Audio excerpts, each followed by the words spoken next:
But what I do like, when we return it to fundamentals and we return it to valuation, we can very, very clearly get a picture of where the UK resides today in valuation terms relative to the FTSE world. And that's basically where it was in 1974 and 1989.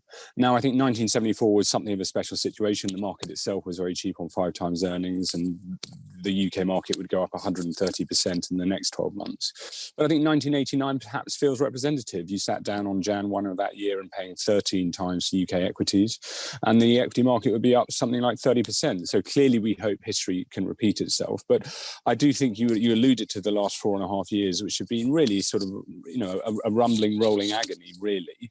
And I think in that 4.5 year period, what you've seen is UK equities have been the most redeemed asset class of the major asset classes over that period. And we can just hope that that probably does definitely pause and hopefully reverses, and that money can make its way back into the UK. Henry, what about the macroeconomic outlook here? Because everything I've read from the analyst commentary out there suggests that the UK is going to be one of the slowest to recover economies in the world. I mean, if you look at the US, we're probably going to get back to trend growth by the end of 2021. Similar case for Germany. People are saying that we'll be lucky if the UK gets back to pre-trend growth by mid-2022. What does that do for your investment thesis here? Yeah, well, I'd say 2 things. I think I desperately don't want to go down the sort of cul-de-sac that is statistics, damn lies and statistics, if you like.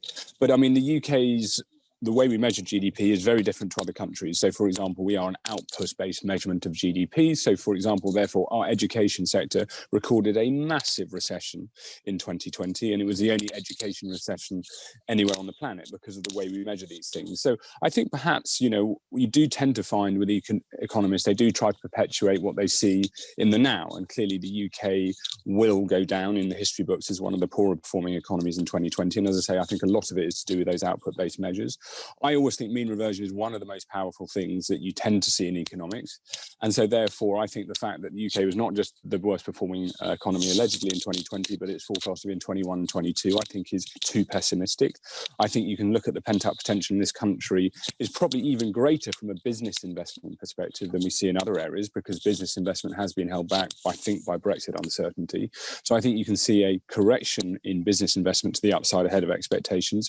And then as you look at the consumer area, again, very similar to other geographies, the pent-up potential of the consumer looks considerable. Saving rates at 30% are not tenable. Us as consumers, we have this wonderful thing that we like to do, and it is spend our money when we have it to spend. And the amount of money we see in bank deposits at this point in time would encourage us to believe there is plenty of pent-up potential as well, not just in the corporate sector, but also consumers.